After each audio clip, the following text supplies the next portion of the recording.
The average person sleeps from 6 hours to 8 hours per day. They have 14 to 16 hours of waking time, and in this post-industrial, post-modern, and post-iPhone era, it is reported that people are averaging 4 hours and 48 minutes of their waking hours by staring at the screen. And the amount of average screen times varies from country to country. In America, the average is 6 hours and 12 minutes. And in Kenya, where Obama came from, it's 9 hours and 5 minutes. Many people realize the negative impacts of prolonged screen time. They have reported that their screen time has negatively affect their attention spans, but few have taken the initiative to address this problem.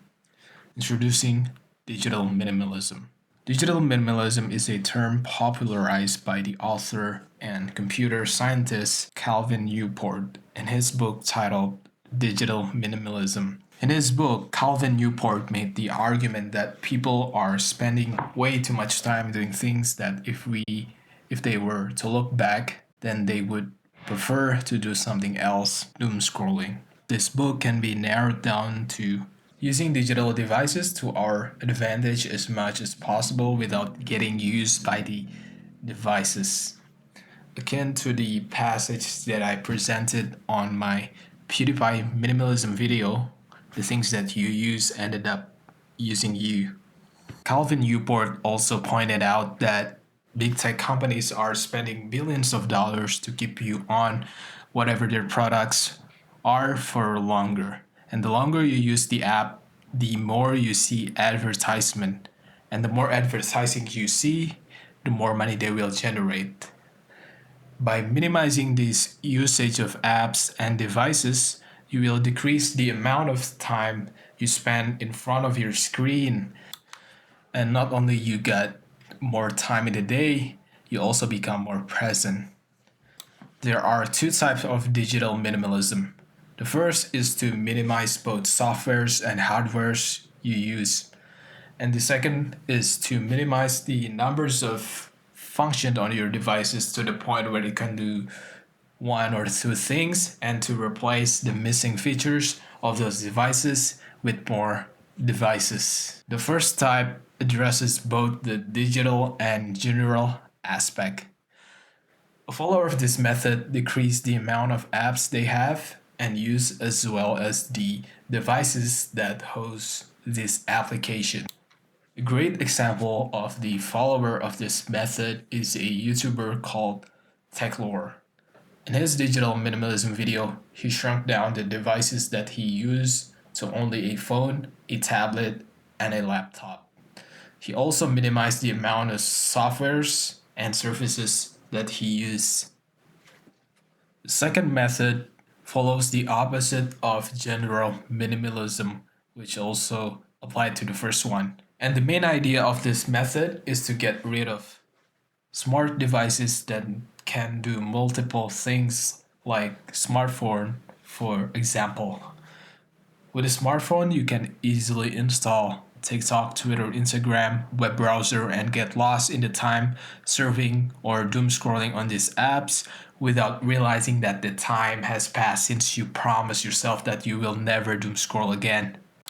And because of this, some people resort to eliminating the possibility of doom scrolling by getting rid of the smartphone and replacing it with a dumb phone or no phone at all. And to replace these features that available on smartphones but not on dumb phones, they utilize different devices like camera for taking pictures, notebooks for taking notes, Walkman for music, books instead of doom scrolling, and so on and so forth. But the process of decentralizing your smartphone into multiple devices is the opposite of lifestyle minimalism, or by having more devices, it kind of went against the general minimalism because from what my understanding, it is better to have less things and to declutter your spaces, but with having more things, I guess that's kind of defeat the purpose of having less things. The main idea of minimalism lifestyle is that if you own an item that does not add value into your life, then you either throw it or sell it or give it away to someone who needs it more than you. A different outlook on minimalism, one that is less radical, is to minimize the things that you own and you don't use. A good example for that is having 10 pairs of shoes, but you mostly wear one or two pairs. Then getting rid of the rest of the pairs is the minimalist move. The polar opposite of minimalism in owning things is maximalism. Maximalists aim to own many devices that he or she barely uses for the sake of having many things, trying out many things, and ultimately having a collection of items that are sitting on the shelf, collecting dust upon dust. And it doesn't matter if the devices are being used or not, because at the end of the day, what matters most is how many devices they can have.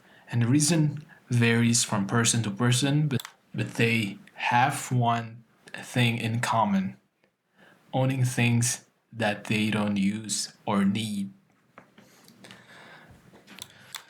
In the era of hyperconnectivity, you should be aware of the time that you spend in front of the screen.